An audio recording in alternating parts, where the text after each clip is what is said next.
আসসালামু আলাইকুম। Walton air conditioner আরেনাই শর্ট পিচ ক্রিকেট টুর্নামেন্ট 2025 এর তৃতীয় সিজন। যে কোনো টুর্নামেন্ট আয়োজন করার পিছনে কিছু মানুষ ক্যামেরার পিছনে কাজ করে থাকে, যারা প্রতিনিয়ত পরিশ্রম, নিরলস পরিশ্রমের মধ্য দিয়ে যে কোনো টুর্নামেন্ট আয়োজন করে থাকে। এই ক্যামেরার পিছনের তথা ব্যাকগ্রাউন্ডের পিছনের মানুষগুলোকে নিয়েই আমরা আজকে আপনাদের সামনে উপস্থিত হয়েছি। তো এই যে আপনারা স্ক্রিনে যাদেরকে দেখতে পাচ্ছেন, আমি প্রথমে পরিচয় করে দিচ্ছি। ইঞ্জিনিয়ার আলামিন ভাই, ইঞ্জিনিয়ার আনিসুর রহমান, ইঞ্জিনিয়ার পাপন চন্দ্র দাস এবং ইঞ্জিনিয়ার আসাদুজ্জামান ব্রেইন।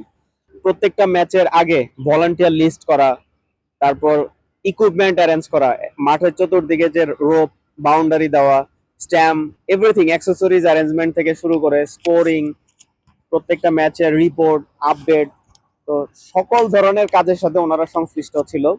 এবং টুর্নামেন্ট শেষে যে আমরা পুরস্কার বিতরণ অনুষ্ঠান করলাম, এই পুরস্কার বিতরণ অনুষ্ঠান করার জন্য ওনারা যেভাবে অতি দ্রুততম সময়ের মধ্যে পুরস্কার, ক্রেস্ট, মেডেল এগুলো অ্যারেঞ্জ করেছে, সত্যি অভাবনীয়।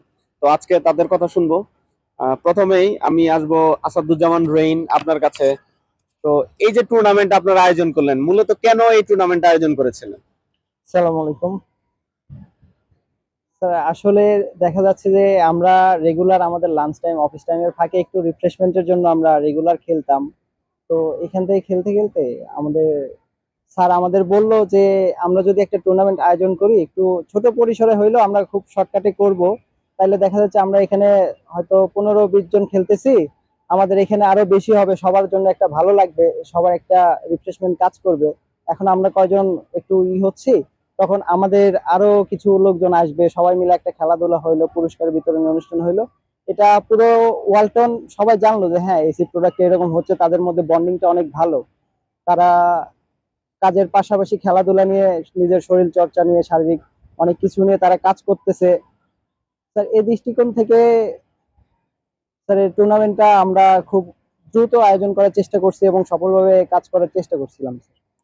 ধন্যবাদ আসাদুজ্জামান রহিন। এ পর্যায়ে আমি আসবো ইঞ্জিনিয়ার পাপন চন্দ্র দাস আপনার কাছে।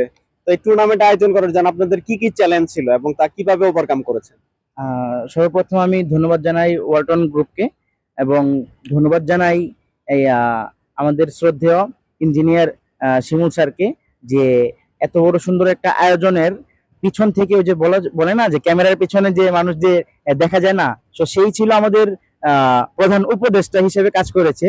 তো তারই দিক নির্দেশনা অনুযায়ী মেনে আমরা এই জিনিসগুলা আয়োজন করার দিকে অগ্রসর হয়েছি। তো ধন্যবাদ ইঞ্জিনিয়ার পাপন।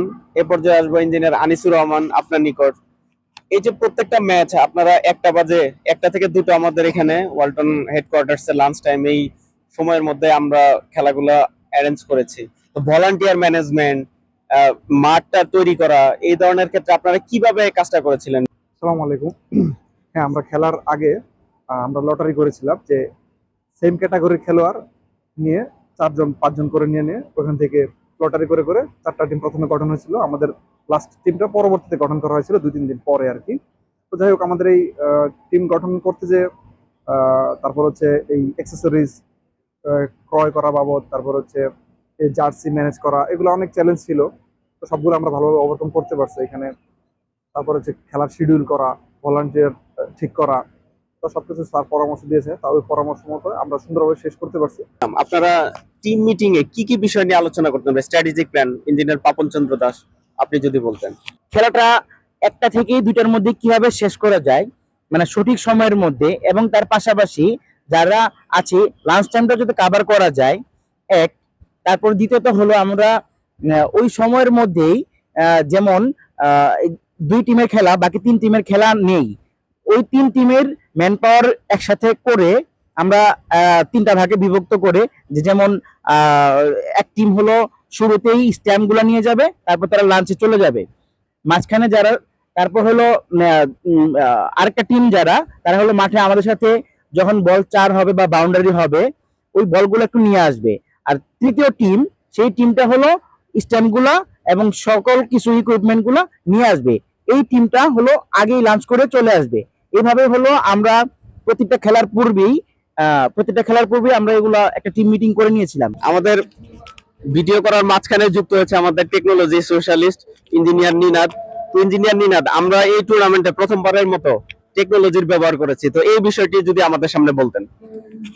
আসলে টেকনোলজি ইউজ করার কারণে টুর্নামেন্টটার প্রত্যেকটা ম্যাচের যে ফলাফলটা, এই ফলাফলটা কিন্তু অনেকটাই আহ, এই টেকনোলজির উপরই ডিপেন্ড করছে। যেমন বিশেষ করে আগে টেকনোলজি যখন ছিল না, তখন রান আউট যেগুলো যেগুলো অনেক ক্লোজ কল হইতো, এই ক্লোজ কল রান আউট গুলো কিন্তু নর্মালি হইতো না আর কি, আমরা ধরতাম না জিনিসটাকে রান আউট। বাট এখন ভিডিও থাকার কারণে আমরা জিনিসগুলোকে হচ্ছে কি যতটা সম্ভব আমরা অ্যাকুরেট ডিসিশনটা দেওয়ার ট্রাই করছি। ফাইনাল ম্যাচে আমরা জিনিসটাকে 4টা ক্যামেরায় কনভার্ট করছিলাম।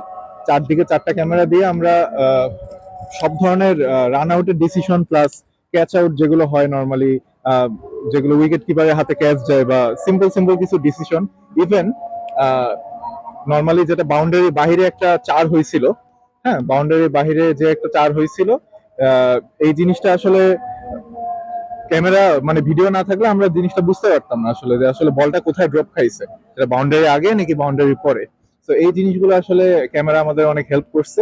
আপনাদেরকে অসংখ্য ধন্যবাদ আমাদের এই অনুষ্ঠানে আসার জন্য, এবং আশা করি এর পরের বার আরো জাঁকজমকপূর্ণ টুর্নামেন্ট আমরা আয়োজন করতে সক্ষম হব। সবাই ভালো থাকবেন, সুস্থ থাকবেন। আজকে এ পর্যন্তই, আল্লাহ হাফেজ।